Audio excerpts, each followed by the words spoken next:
창세기 2장 16절 17절 말씀입니다. 여호와 하나님이 그 사람에게 명하여 이르시되 동산 각종 나무의 열매는 네가 임의로 먹되 선악을 알게 하는 나무의 열매는 먹지 말라. 네가 먹는 날에는 반드시 죽으리라 하시니라. 하나님께서 그 태초의 동산에 하나님의 형상과 하나님의 모양을 가지고 있는 자를 하나님의 숨으로 그 생명이 시작되어지는 그 생명체의 모습을 가진 자를 하나님께서 거기 두시고 하나님이 자기 동역자로 삼으셔서 어떤 일을 시키십니까? 여호와 하나님 그 사람을 이끌어야 되는 동산에 두어 그것을 경작하며 지키게 하시고 하나님의 하실 일에 동역자를 삼아서 그에게 그 일을 떼어주고서는 하나님이 네가 할 일이 이것이다. 그리고 네가 하는 이 일 속에서 이 일을 하면서 너는 무엇을 하느냐? 이 동산에 존재하고 있는 이 동산에서 나오고 있는 그 모든 나무의 열매는 네가 먹어라. 그 각종 나무의 열매는 네가 먹어라. 그런데 그 동산의 중앙에 있는 그 하나의 나무, 그 나무의 열매는 선악을 알게 하는 그 나무의 열매는 먹지 말라. 네가 먹는 날에는 반드시 죽는다라고 합니다. 네가 반드시 먹으라와 네가 반드시 먹지 말라라고 하는 이 말씀의 이 언약을 그 사람과 체결한다라는 겁니다. 여기 우리 성경에서 나오는 임의로 먹는다라고 하는 이 말은 저희들 사전상의 의미가 어떤 일정한 제한을 두지 않고 마음대로 하는 것. 그래서 표준 세번역이나 공동 번역에서는 먹고 싶은 대로 먹어라, 마음대로 먹어라. 그렇게 번역이 되어져 있습니다. 그런데 실제 원문상의 의미에서는 이 임의로 먹는다, 임의로 먹어라 라고 하는 이 말은 아콜토켈이라는 말로서 먹어라, 반드시 먹어라 라는 뜻입니다. 그 이 뒤에 나와 있는 17절 말씀에 있는 반드시 죽는다, 죽는다, 네가 죽는다, 반드시 죽는다라고 하는 이 이중 강조와 마찬가지로 먹어라, 반드시 먹어라 라고 하는 이중 강조의 의미로 기록되어져 있습니다. 표현상으로서는 아무 제한 없이 네가 마음껏 거기에서 네가 이 열매들을 취하라라는 것에 의미가 들어져 있습니다만 그러나 반드시 먹어야 하는 겁니다. 네가 마음대로 네가 편하게 먹긴 하지만 반드시 먹어야 하는 거라는 겁니다. 하나님이 네게 주신 것으로서 네가 반드시 먹어야 하는 것, 반드시 먹지 말아야 하는 것, 이게 미완료형으로 기록되어져 있다는 겁니다. 반드시 먹어야 하는 것, 단 한숨도 단 한 자리에서도 그 어느 어떠한 시에서도 벗어나지 않고 먹어야 하는 것. 하나님께서는 우리에게 이걸 명령하셨다라는 겁니다. 하나님이 네게 주신 양식을 반드시 먹어라. 하나님이 너와 체결되어져 있는 이 미완료의 명령의 자리를 네가 반드시 지키는 자로서 이 동산에서 살아라. 인간이 태초의 동산에서 하나님과 맺은 언약의 첫째의 모습이란 말입니다. 이것을 인간이 지켜냈습니까? 반드시 먹어야 할 것이 있음에도 하고 그 먹어야 할 것을 먹지 않고 반드시 먹지 말아야 할 것을 먹은 존재, 하나님의 명령을 그렇게 어긴 존재, 이것이 인간이라는 겁니다. 이게 인간의 모습이다라는 겁니다. 이 인간의 모양새가 이 말씀 속에 이 태초의 동산에 고스란히 기록되어져 있다는 겁니다. 그리고 이 인간에게 하나님이 뭐라고 하십니까?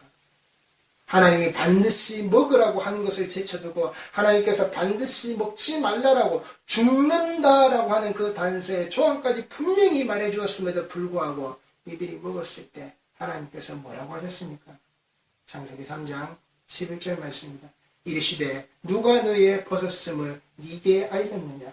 내가 네게 먹지 말라 명한 그 나무 열매를 네가 먹었느냐?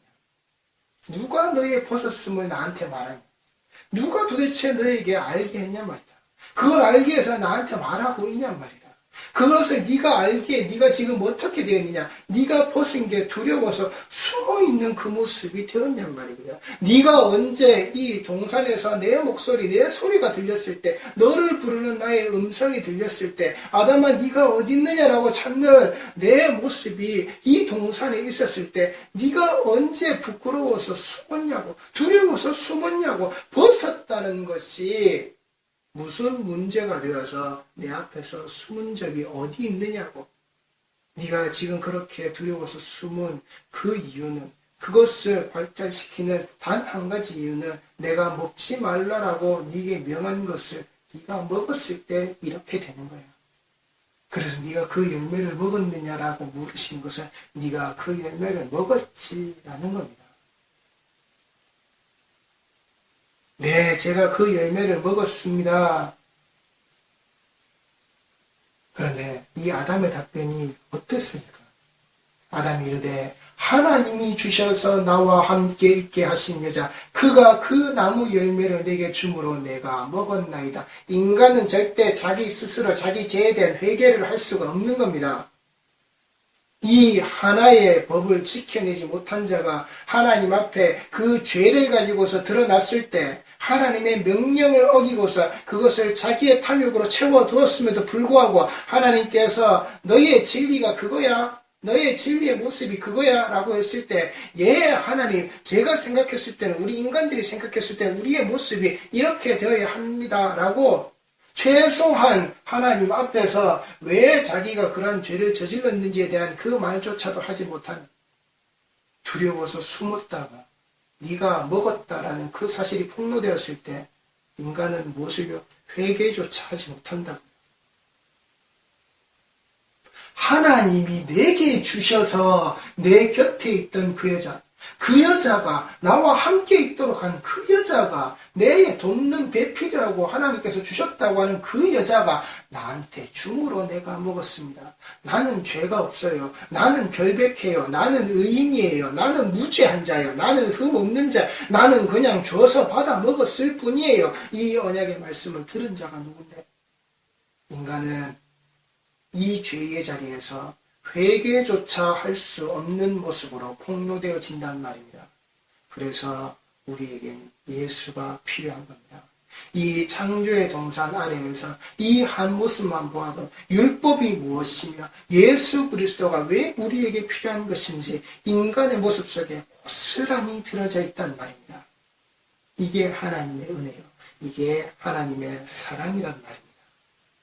이 하나님의 명령 아래에서 폭로되어지는 인간의 모습, 이 단 하나조차도 지켜내지 못하면서, 그리고 그 하나조차 지켜내지 못한 인간의 모습이, 하나님, 우리가 이렇습니다.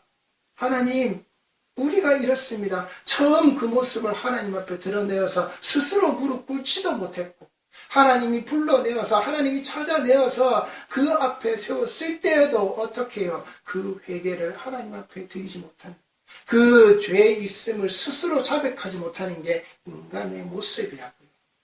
그 죄를 전가시키는 남자가 여자에게, 여자가 뱀에게 이 죄가 전가되는 겁니다.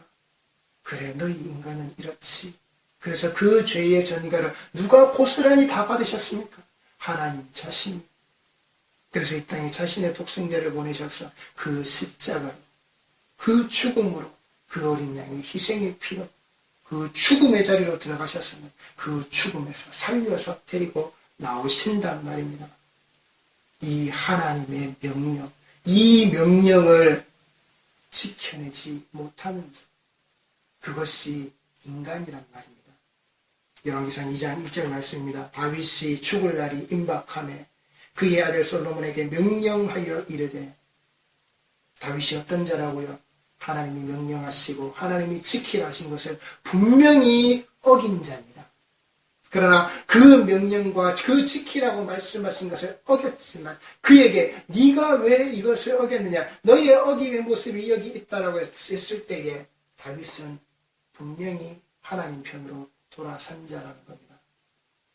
그 하나님의 명령을 듣고 그 하나님의 말씀을 듣고 하나님 편으로 돌아설 수 있었던 자가, 돌아왔던 자가 그 아들에게 명령하는 겁니다. 네 삶의 시간 아래에서 이제 내가 나의 죽음의 때를 앞두고서 내가 내 아들에게 말한다. 내 아들에게 말한다. 이제 내가 너를 떠날 시간이 되어서 이제 내 아들 너에게 말한다. 하나님 편을 떠나더라도 하나님 편으로 돌아오는 자가 되라. 그의 그 명령 아래는 그의 그 삶이 들어져 있는 겁니다. 그 아들이 알고 있는 그 아버지의 삶이 들어져 있는 겁니다. 그 삶을 살아낸 자가, 그 삶의 시간을 다 살고 이제 하나님께로 돌아가야 하는 자가 이 땅에 남겨진 자에게 말하고 있는 겁니다. 2절입니다. 내가 이제 세상 모든 사람이, 이 땅의 모든 사람이 가는 길로 가게 되었노니 너는 힘써 대장부가 되고. 다윗이 지금 뭐라고 한다고요? 모든 인간이 가야 할 길입니다. 이 세상에 어떤 자도 이 길을 피해갈 수가 없는 이 길을 반드시 가야 하는 우리의 모습이다라는 겁니다. 우리 성도들이 이 세상을 살아간다라고 하는 것, 이 땅에서 살아가야 한다라고 하는 것, 반드시 한정된 시간 안에서 살아간다라는 것, 그 제발 그 하나님 앞에 그 시간을 도둑질 당하는 자가 되지 마시란 말입니다. 제가 계속 제 자신에게 요즘 되묻고 그리고 제 자신을 때리고 있는 말이 바로 이 말입니다. 너는 세상의 자들이 세상 일을 위해서 하나님의 일을 해야 되고 하나님의 그 삶과 모습 속에 들어져 있는 이 말씀에 기록되어져 있는 것을 네 입술에 담아야 함에도 불구하고 그 모든 것들을 네가 다 뺏기는 그 삶을 네가 계속해서 살아왔는데 너는 그것을 알지 못하고 네 삶 속에서 그 말씀이 도둑질 당하는 그 하나님의 모습이 그리스도의 십자가가 도둑질 당하는 그 모습을 당하면서도 강도질 당하는 그 모습을 보면서도 네 통장에 찍혀지는 그 돈 몇 푼을 바라보면서 네가 안주하는 삶을 살았지. 세상을 위해서는, 세상 사람을 위해서는 그렇게 매일매일의 수고와 땀방울 흘리기를, 그들을 위하여서는, 그들을 배불리는 일에 있어서는, 그래서 거기에서 조금 떨어지는 것을 가지고서, 그 떡고물을 가지고서 내 배가 불러지는 것을 가지고서는 네가 그렇게 열심히 살았는데 이 하나님의 양식을 위하여서 이 하나님의 양식이 전하여져야 되고 이 하나님의 양식을 먹어야 하는 자들의 모습 속에서는 네 자신 역시도 나 자신 역시도 그 양식을 먹어야 함에도 불구하고 네가 얼마나 게으른 자였는지, 그 삶의 시간이 정해져 있는데 앞으로 제가 얼마를 더 살고 얼마의 연한이 저에게 주어져 있는지는 모르지만 그 살아온 시간들 속에서 이미 이 40여 년이 넘는 이 시간, 그 속에서도 제 머리가 굵어지고 제 스스로 판단해서 이 땅에 버려진 시간이, 이 땅에서 강도질 당한 시간이 얼마나 긴 시간이냐 말입니다. 제가 요즘 제 자신에게 채찍질하고 있는 바로 그 말입니다. 세상 사람들의 모든 연한이 정해져 있고 모든 사람들이 반드시 그 죽음의 길로 가야 하는데 내가 오늘도 내가 죽음의 길에 한 걸음 더 가까이 다가와 있는 그 시간의 삶을 살고 있는데 너는 지금 무엇을 하느냐? 나는 지금 무엇을 하고 있지? 계속해서 그 강도질 당하고 계속해서 그 도둑질 당하고 계속해서 내가 그 세상의 종로를 타고 있는 모습에 내가 빠져있지 않느냐? 내 죽음의 시간은 다가오고 있는데 내게 떨어져 있는 내가 받았던 그 명령을 나는 지금 수행하고 있느냐? 내가 그 아담과 같이 내가 회개하지 못하고 내가 다시금 하나님 앞으로 돌아가지 못하고 쓸데없는 이유와 쓸데없는 변명을 내가 하나님 앞에 두고 있지는 않느냐? 하나님께서 제게 주신 연한의 시간 아래에서 그 명령을 감당해야 하는 우리 모든 성도들이 성도의 시간과 성도의 연한이 주어져 있는 그 생명의 시간, 이 땅에서 존재해야 하는 그 시간 아래에서 제발 하나님 앞에서 숨는 자가 되지 마시기 바랍니다. 우리는 숨어서는 안 되는 겁니다. 죄인의 몸으로 죄 있는 자의 모습으로 우리는 드러나는 게 맞습니다. 그래서 그리스도로 옷 입는 겁니다. 하나님 앞에 벗었다라고 하는 그 모습으로 두려워해서 숨은 자를 하나님이 어떻게 하셨습니까? 하나님이 그에게 가죽 옷을 입히시고 그들이 창조의 동산에서 쫓겨나긴 했습니다. 왜요? 생명나무의 열매를 그들이 먹을까봐. 분명히 그들에게는 징계입니다. 분명히 그들에게는 하나님의 벌입니다. 그런데 그것이 어떻게 사생자가 되지 못하도록 하나님께서 때리시는 겁니다. 때리셔서 살게 하신 겁니다. 지금 우리는요, 그 때리셔서 살게 하는 모습을 살고 있는 겁니다. 그런데 그 모습에 무엇을 주셨습니까? 이제 우리에게는 그 생명나무의 열매를 주셨단 말입니다. 그 죄 있는 태초의 동산에서 죄 있는 자의 모습들이 함부로 그 생명나무의 열매조차도 지들이 먹을까봐, 그러면 그 죄 사함의 모습을 그들이 가질 수가 없기 때문에 하나님께서는 그들을 내보내신 겁니다. 그러면서 가죽옷을 치어 입혀서 내보내시는 겁니다. 우리 성도들이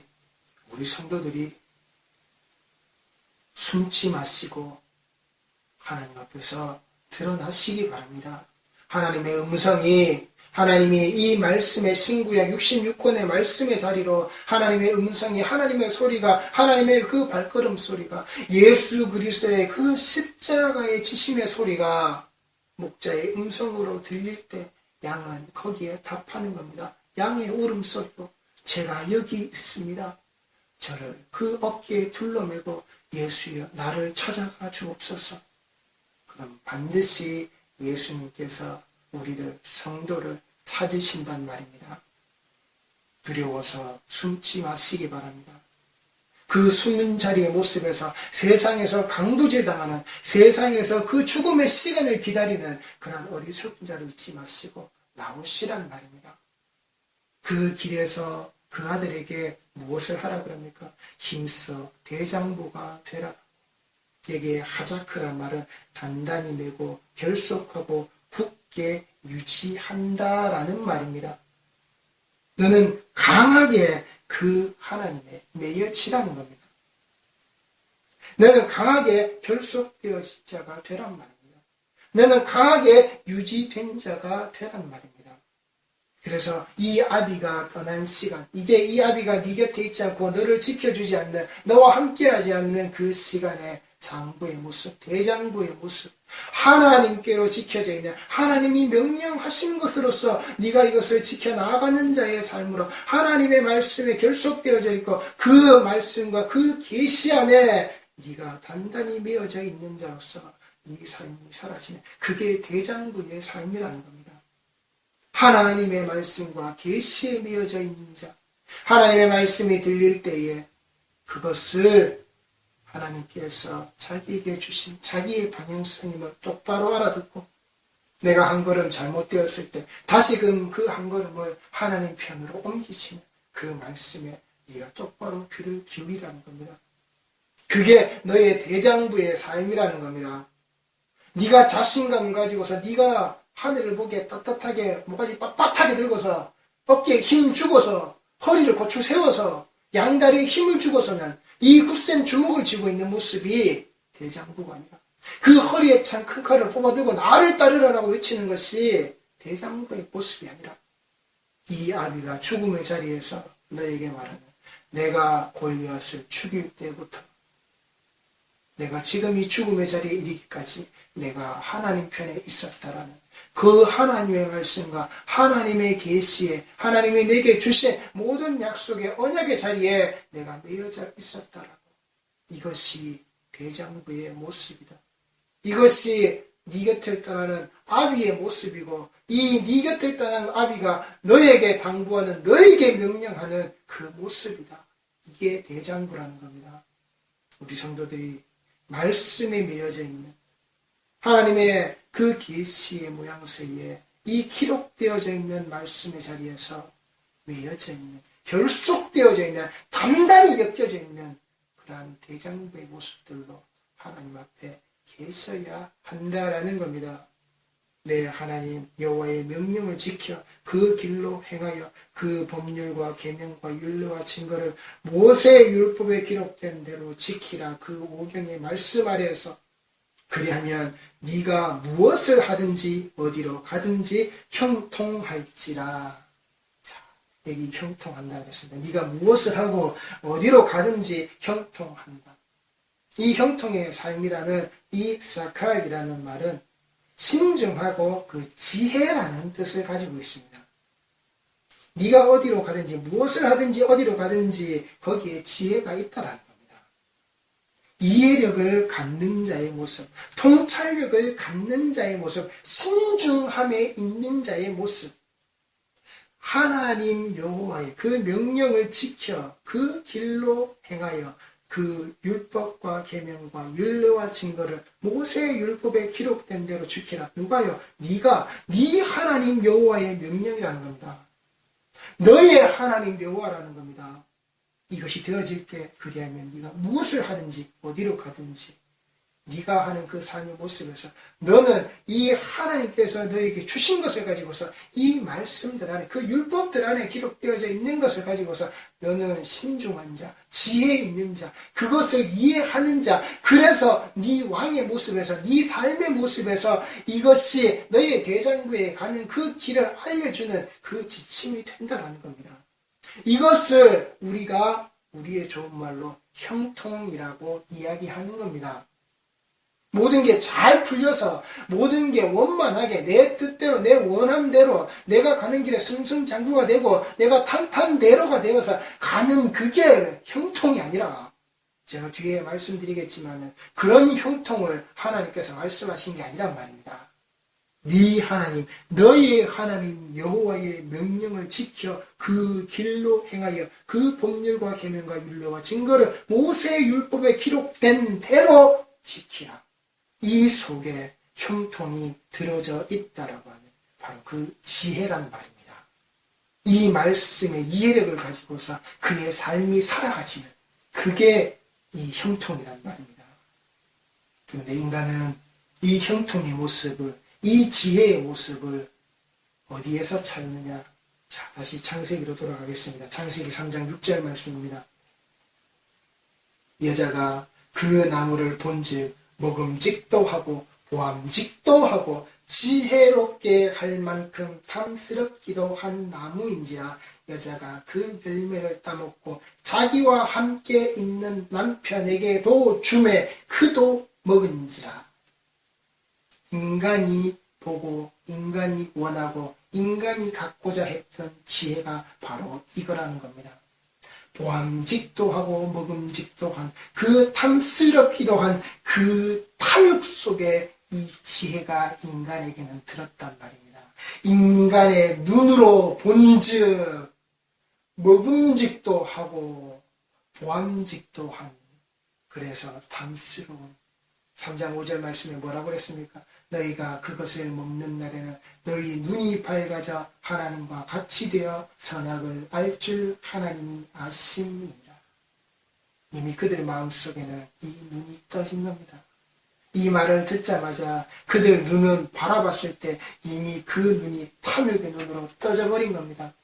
그리고 그 탐욕의 눈이 그들에게 말하는 겁니다. 그 지혜로움으로 누구같이요? 하나님같이 되어버리는 것으로.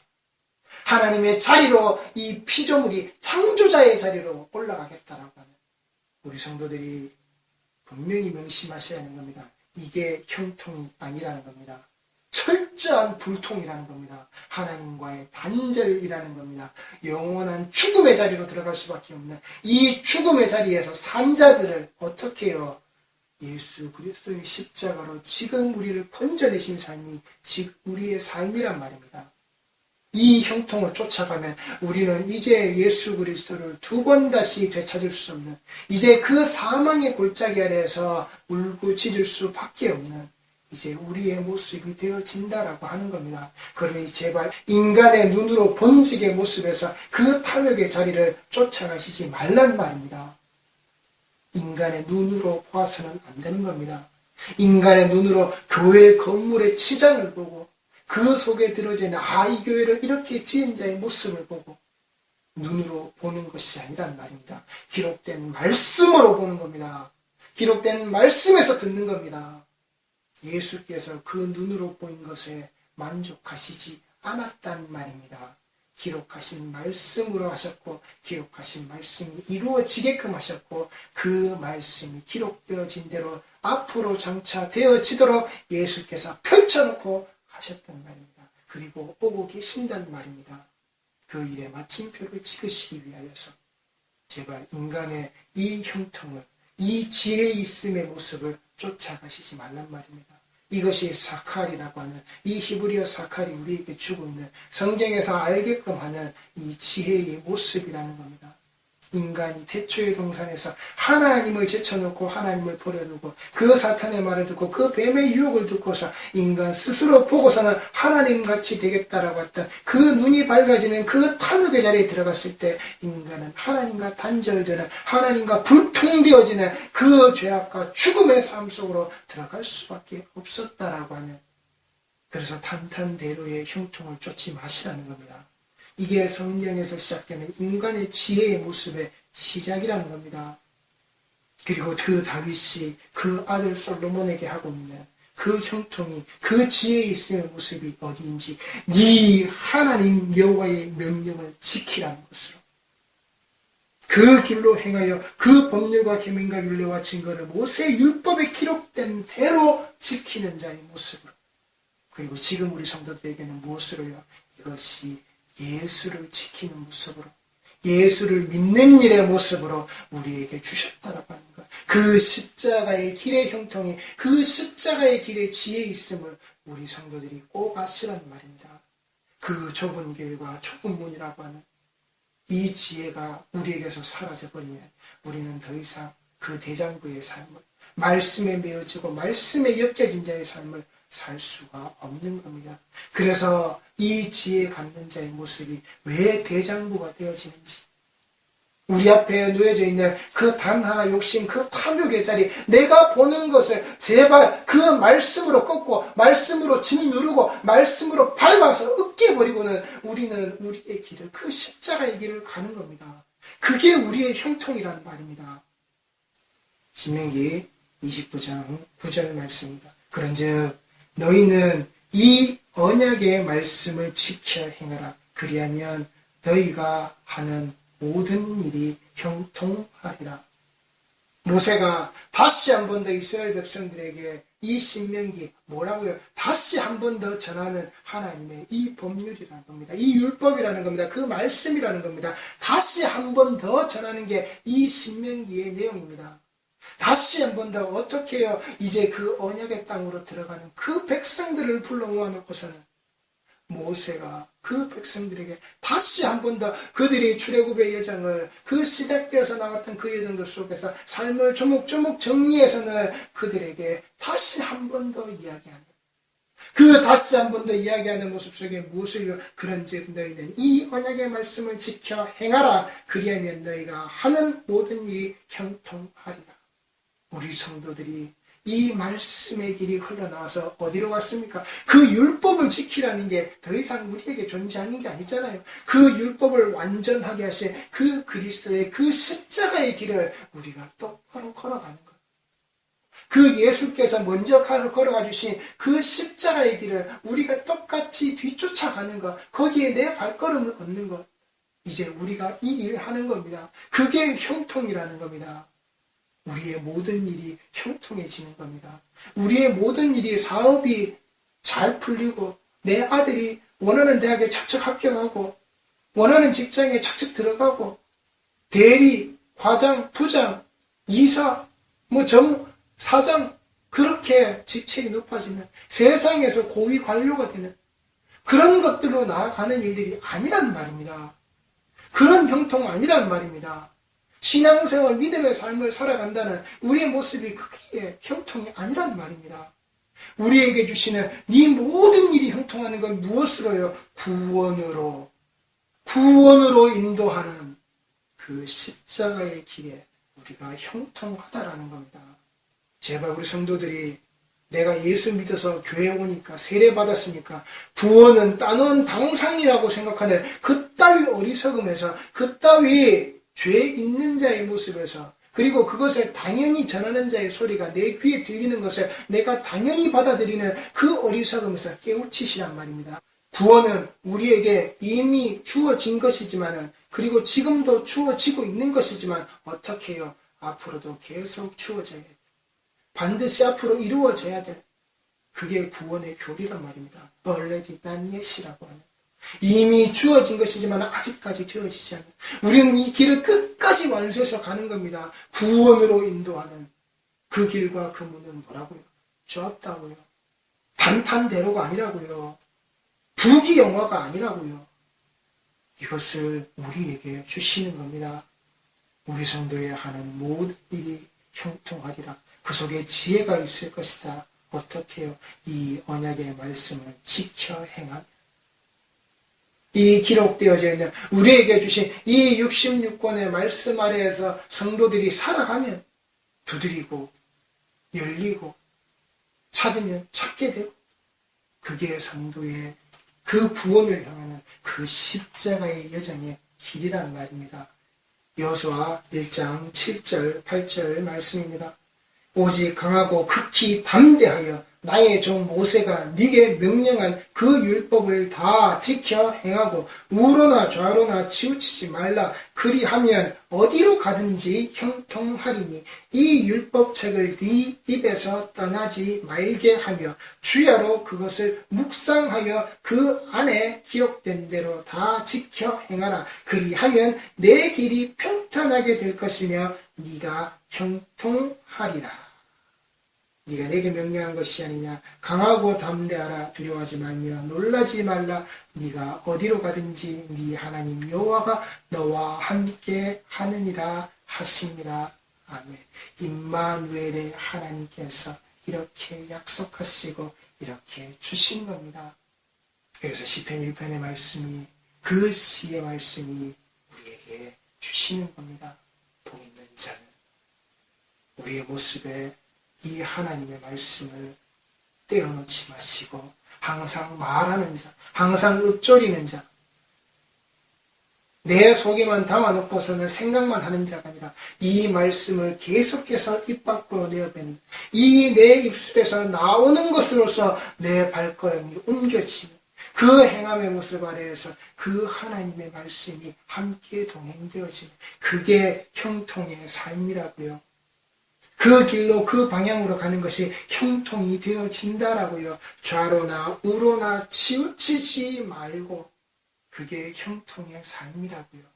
우리 성도들이 이 형통의 삶 안에서 그 십자가와 동행되어지는, 그 십자가의 길을 걷는 그 먼저 가신 예수님이 지금 내 곁에서 걸어주고 계신, 먼저 가셔서는 거기서 땡 하고 무조건 내가 여기 있으니까 나만 보고 와가 아니라, 그 먼저 가셔서는 지금 어떻게 해요? 우리와 함께 동행하고 계신 그 성령님의 인도하심을, 그래서 약속한 것으로 우리에게 주신, 그래서 그 약속한 자리에서 성도가 드러나고, 어떻게 해요? 하나님의 교회가, 예배의 자리가, 말씀의 선포의 자리가 그 자리에 있게 되어지는, 하나의 소리로 알아듣게 되는, 하나의 음성으로 알아듣게 되는, 하나의 말씀으로 알아듣게 되는, 그 무너진 바벨탑이 더 이상 존재하지 않는 하나님의 교회의 말씀의 선포의 자리, 거기에서 믿는 자들이 나오는 우리 성도들의 인생의 여정의 모습이 그대로 들어져 있는, 그래서 우리가 교회에서 드리는 예배가, 드리는 말씀이 이 하나님께서 기록하여 주신 대로 우리가 이것을 준행하여져 가는, 율법의 준행함이 아니라 그 율법을 완전하게 하신, 그 기록되어져 있는 그 그리스도로 말미암은 이 말씀의 모습이, 피 묻은 복음의 모습이 우리에게 온전히 흘러들어와 우리가 그것을 행하는 자의 모습으로 좌로나 우로나 치우치지 않고 이 길을 똑바로 걸을 때 우리는 형통한 자란 말입니다. 이 형통의 복을 누리는 자란 말입니다. 이것을 누가요? 다윗이 그 아들 솔로몬에게, 사랑하는 자가 사랑하는 자에게, 우리 사랑하는 자, 사랑받은 자에게 그 무릇을 건져나와서 너 이 자는 내 사랑하는 아들이라고, 내 사랑하는 자라고 그 선포하여 주신 자의 그 피를 뒤집어 쓴 자, 그 성도의 모습으로 우리는 하나님 앞에 두려워하여 숨지 않고 드러내는 자, 내 죄의 있음의 모습이 폭로되어져서 예수로 말미암아 그 피의 옷을, 그 가죽 옷을 덧입은 자로서 하나님 앞에 드러나는 자, 그게 의인이란 말입니다. 그러니 우리는 하나님 앞에서 제가 줘서 먹었는데요. 예, 제가 줘서 먹었지요. 그 건네줌에 먹음의 모습에 그 아담이 뭘 했다고요? 그냥 낼름 받아 먹었다고요. 그냥 받아 먹었다고요. 우리 성도들이 하나님을 거역하고 하나님을 불순종하고 하나님 앞에서 내 눈이 밝아져서 하나님과 같이 되는 것, 내 진리의 띠를, 인간의 진리의 띠를, 자신의 진리의 띠를 매는 것을 버젓이 하면서도 뭐라고요? 제가 줘서 먹었다고요? 저 목사가 전해줘서 먹었다고요? 아니요, 성도, 네가 아무 생각, 아무 여과 없이 너의 탐욕에 눈에 머리워서는 네가 그냥 낼름 받아 먹었다고. 저 여자가 먹었는데도 하나님께서 죽는다고 했는데 안 죽었네? 그럼 나도 안 죽겠네? 낼름 받아 먹었다고요. 거짓이 있는 자에게 삿대질하지 마시고 거짓이 있는, 죄 있는 나의 모습을 향하여서 찌르시라고요. 그 형통을 원한 자의 모습으로, 그 지혜 있는 자의 모습으로, 그 탐욕을 가진 자의 모습으로 하나님같이 되겠다라고 하는 그 모습으로 내가 그걸 아무 생각 없고 아무 반론을 제기하지 않고 아무 두려움 없이 그걸 받아 먹었다고요. 내 욕심을 내가 챙겨 먹었다고요. 그 나의 죄 있음의 모습을 고백하시는 성도의 모습이 되시기 바랍니다. 그게 지혜 있음의, 그게 형통의 시작이라는 겁니다. 우리 성도들이 반드시 이 길을 가셔야 하는 겁니다. 4절입니다. 여호와께서 내 일에 대하여 말씀하시기를 만일 네 자손들이 그들의 길을 삼가 마음을 다하고 성품을 다하여 진실이 내 앞에서 행하면 이스라엘 왕위에 오를 사람이 내게서 끊어지지 아니하리라 하신 말씀을 확실히 이루게 하시리라. 이제 그 왕위가 계속된다는 겁니다. 무엇을요? 이 말씀의 자리를 하나님께서 약속하신 이 일들을 계속해서 지켜내는 자의 모습들이 되어지면, 그런데 그들은 하지 못했죠. 누구? 솔로몬부터 이미 바울인 베냐민 사람 게라의 아들 시므이가 너와 함께 있나니 그는 내가 마하나임으로 갈 때에 악독한 말로 나를 저주하였느니라. 그러나 그가 요단에 내려와서 나를 영접함으로 내가 여호와를 두고 맹세하여 이르기를 내가 칼로 너를 죽이지 아니하리라 하였노라. 그러나 그를 무죄한 자로 여기지 말지어다. 너는 지혜 있는 사람이므로 그에게 행할 일을 알지니 그의 백발이 피 가운데 스올에 내려가게 하라. 지금 다윗이 솔로몬에게 첫 번째로 주고 있는 말이 무엇이냐? 네가 왕이 되었을 때 네가 왕의 자리 아래에서 너의 경고하며 그 왕의 통치의 모습으로 너는 그 반역한 자를 죽이라는 겁니다. 나는 그를 그렇게 하지 못했지만, 나는 그에게 약속을 주어서 내가 그렇게 하지 않았지만 너는 아니야. 너는 그게 무엇인지 아는 자지. 그래서 그 솔로몬에게 너는 지혜 있는 사람이라고. 자, 오늘 성경에 보면은 이 지혜 있다라고 하는 것을, 그 솔로몬에게 그 지혜의 모습을 이야기하는 것이 그 형통의 모습으로 지혜를, 그리고 지금 다윗이 너는 지혜가 있다라고 대놓고 너는 똑똑한 자라고 너는 생각이 있는 자라고 얘기하는 이 히브리어 학함의 모습으로, 사칼과 학함의 모습으로 이 지혜가 이 한 부분에, 이 유언의 자리에 존재하고 있습니다. 그리고 우리가 솔로몬을 얘기할 때 가장 지혜 있는 왕으로서 그가 하나님께 지혜를 구했다고 하죠. 그 레우 쇼메아, 그것이 무엇이라고요? 하나님의 소리를 듣는 마음이라는 겁니다. 하나님의 말씀을, 하나님의 음성을 듣는 마음이라는 겁니다. 하나님께서 말씀하시는 것을 듣는 자의 마음이라는 겁니다. 그것을 우리는 지혜 있다라고 이야기하는, 솔로몬에게는 이 지혜와 지혜를 사칼의 지혜와 학함의 지혜와 그 레브 쇼메아라고 하는 하나님의 음성을, 하나님의 소리를 듣는 그 지혜를 우리는 솔로몬에게 집중해서 볼 수가 있습니다. 그런데 솔로몬이 과연 그 세 지혜가 똑바로 된 자일까요? 오늘 이 다윗이 솔로몬에게 이야기하는 너는 지혜 있는 사람이다라고 얘기하는 이 학함은 분명 지혜라는 뜻도 들어져 있습니다. 그런데 이 이면에는 어떤 뜻이 하나가 더 들어져 있느냐? 간교라는 뜻이 들어져 있습니다. 즉 이 말을 다른 말로 바꾸면은 너는 지혜 있는 사람이므로 너는 간교한 사람이므로, 이 학함이라는 뜻 안에는 지혜와 간교가 공존하고 있습니다. 솔로몬의 인생이 지혜 있는 자로 드러났습니까? 솔로몬의 인생의 끝이 어떻게 마무리가 되는지 성경에 기록되어져 있는 모습이 어떻게 드러납니까?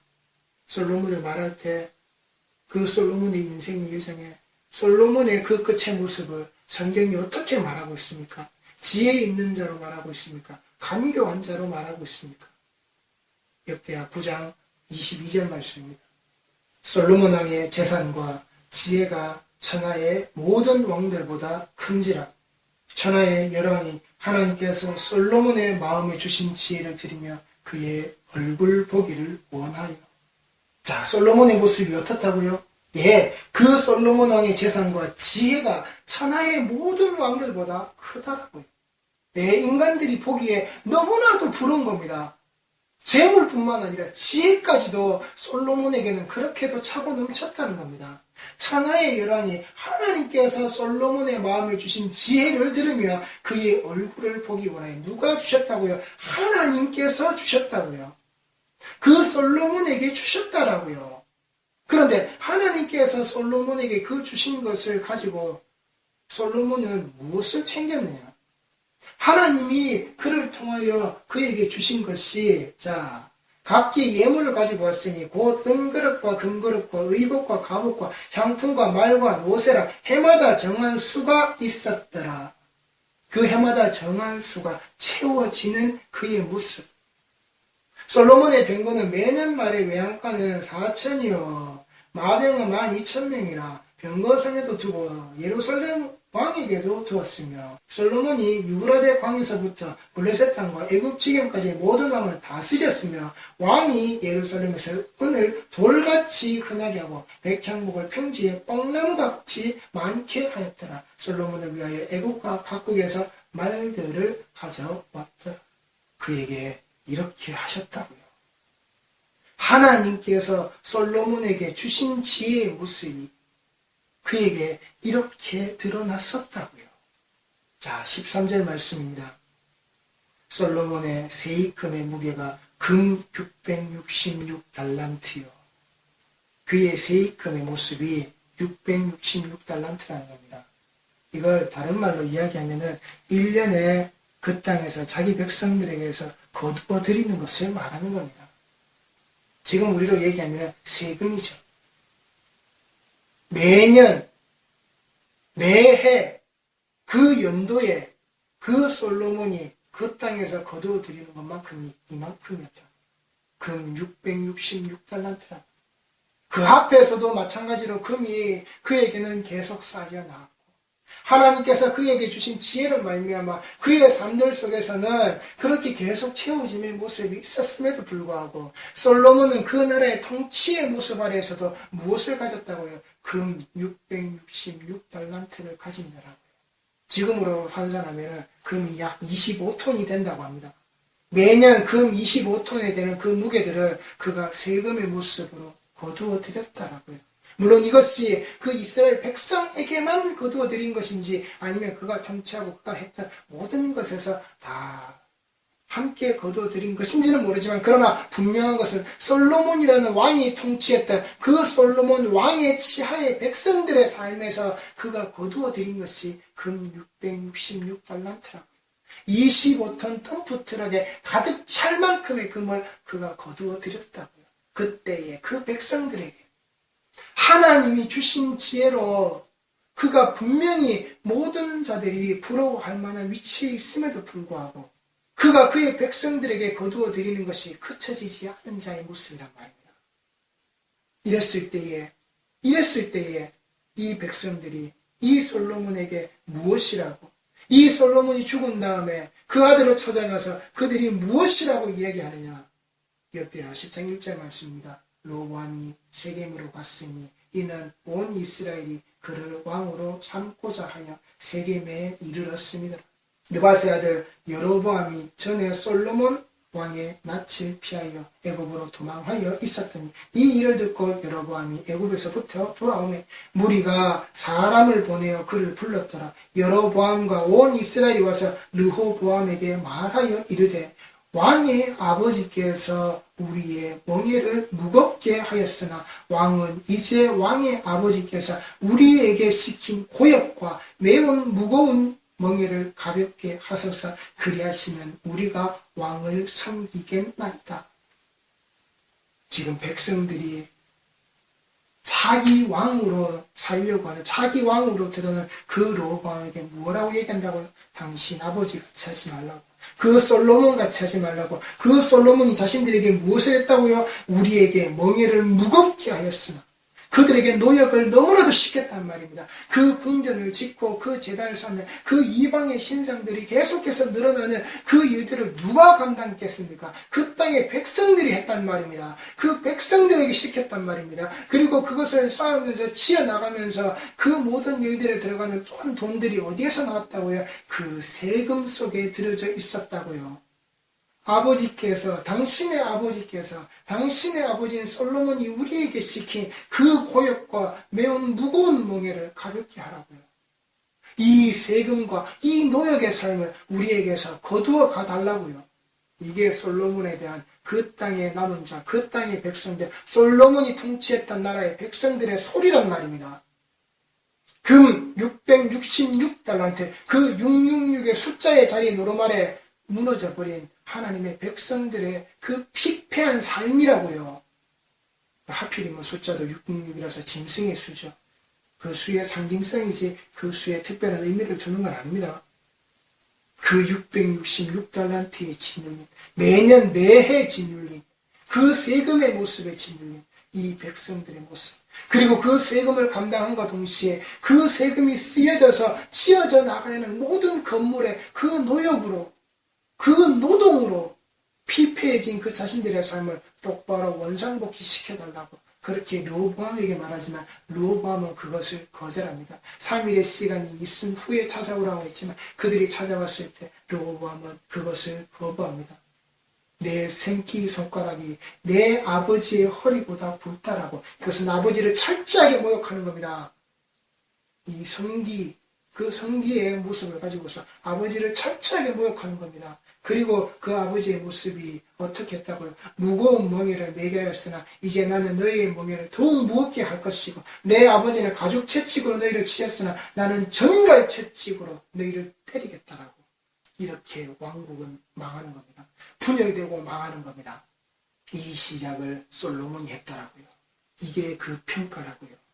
열왕기하 9장 29절 말씀입니다. 이외에 솔로몬이 시종 행적은 선지자 나단의 글과 실로 사람 아히야의 예언과 선견자 id도의 묵시체 곧 id도가 느밧의 아들 여로보암에 대하여 쓴 책이 기록되지 아니하였느냐. 솔로몬이 예루살렘에서 온 이스라엘을 다스린 지 40년이라. 솔로몬이 그의 조상들과 함께 잠에 그의 아버지 다윗 세상에 장사되고 그의 아들 르호보암이 대신하여 왕이 되니라. 무엇했다고요? 솔로몬에 대해서 기록했다라고요. 이 백성들의 소리가 기록되어져 있다라고요. 그리고 그 백성들의 소리가 어디에요? 성경에 기록되어져 있다라고요. 그 솔로몬의 형통을 쫓아가시지 말란 말입니다. 그 솔로몬의 대로를 쫓아가시지 말란 말입니다. 이 솔로몬이 성경에 어떻게 기록되어져 있는지 보시란 말입니다. 예, 분명히 솔로몬에 대해서 칭송하고 솔로몬의 옳음과 바름의 모습에 대해서 드러나는 모습들이 있겠죠. 그런데 정작 정말 성경에서 드러나는 이 인간의 왕의 모습을 보시란 말입니다. 인간이 원했던 그 왕들의 모습을 보시란 말입니다. 이게 인간의 왕입니다. 인간의 왕의 형통을 쫓아간 자의 말로란 말입니다. 그 끝에서 드러나는 그 백성들의 신음소리란 말입니다. 그 목사의, 그 교회의 형통의, 그 탄탄대로의 삶을 쫓아가려고 하시지 말란 말입니다. 그릇된 방향으로 가려고 하시지 말란 말입니다. 성도는 그 길로 가는 거 아닙니다. 성도는 그 길에서 돌아오는 겁니다. 내 뜻이 아니라 하나님의 뜻을 보는 것, 그게 비전입니다. 성도는 이 말씀 안에서 그 비전을 보는 겁니다. 그래서 사도 바울은 그가 감옥에 들어있었음에도 불구하고 그는 알게 되는 겁니다. 그가 탄탄대로로서 이 복음의 확장성이 계속 있던 자리에서 하나님이 돌이키셔서 그 감옥으로 자신을 집어넣어 버리셨을 때 그 비전으로 말미암아 사도 바울은 자기의 길을 제대로 걷게 되는 겁니다. 내 뜻이 아니라 하나님의 뜻으로 내 뜻이 꺾이는 것, 그게 비전인 겁니다. 그러니 제발 우리 성도들이 인간이 설계해서 인간이 건축한 성전은 반드시 무너지는, 그걸 성전이라고 부를 수 없는, 인간이 그것을 성전이라고 부르면 반드시 무너지는 겁니다. 제발 우리 모든 성도들이 양의 탈을 쓴 늑대가 되셔서는 안 되는 겁니다. 그 본질은 늑대라는 겁니다. 그 늑대의 하울링의 소리에 이끌리는 자들은 늑대라는 겁니다. 양들은 그 소리가 그 음성이 들리면 피하고 도망가는 겁니다. 목자가 부르는 자리로, 목자가 있는 자리로 양들은 피하고 숨는 겁니다. 목자에게 자신을 지켜달라고. 양의 탈을 쓴 이 성도의 모습이 되시지 말란 말입니다. 그 본질이 늑대인 자의 모습으로, 늑대의 하울링의 소리에서 함께 그 하울링에 반응하는 자로서 함께 무리지어서 양들을 약탈하고 죽이는 그 자리로 들어가시지 말란 말입니다. 그게 형통이 아니란 말입니다. 목사와 성도 중에 그 사기꾼이 있는 것은 그 목사와 성도가 사기꾼이 아니라 그 사기꾼이 성도와 목사가 된 것이라고. 내가 그 사기꾼의 본질을 가지고 내가 이 형통과 내가 나의 편안함과 나의 탄탄대로를 위하여서, 그래서 그 모습이 성전 건축이라고 하는 인간의 모습으로 드러나는 게 되어서는 안 된다는 말입니다. 내가 너를 위하여서 집을 짓는 것이지 네가 나를 위하여서 집을 짓는 게 아니다. 네가 나를 위해서 집을 짓겠다라고 하는 것은 네가 너를 위하여서, 네가 너 자신을 위하여서, 목사야 목사 네 자신을 위하여서, 성도야 성도 네가 네 자신을 위하여서, 너를 드러내기 위하여서 그 건물을 짓는 거야. 제발 우리 성도들이 하나님께서 지어주시는지, 하나님께서 날 위해 지으시는지, 하나님이 내 영혼을 위해서 지으시는지, 하나님께서 그 말씀 들은 자들, 말씀과 함께하는 모든 자들을 위해서 지으시는 바로 그 집, 예수 그리스도와 함께 지어져 나아가시는 그 집, 그 집에서 기록되어져 있는 이 계시의 말씀, 이 66권의 말씀을 양식으로 삼으셔서 세상에 강도질 당하고 세상에 도적질 당하는 그런 어리석음의 모습이 아니라 평탄을 원해서 그 눈에 탐욕을 가지고서 하나님 앞에 숨는 자가 아니라, 하나님 제가 여기 있습니다. 제가 저의 죄를 압니다. 하나님 제가 죄 있는 자로 하나님 앞에 있습니다. 그러니 내게 예수를 주옵소서.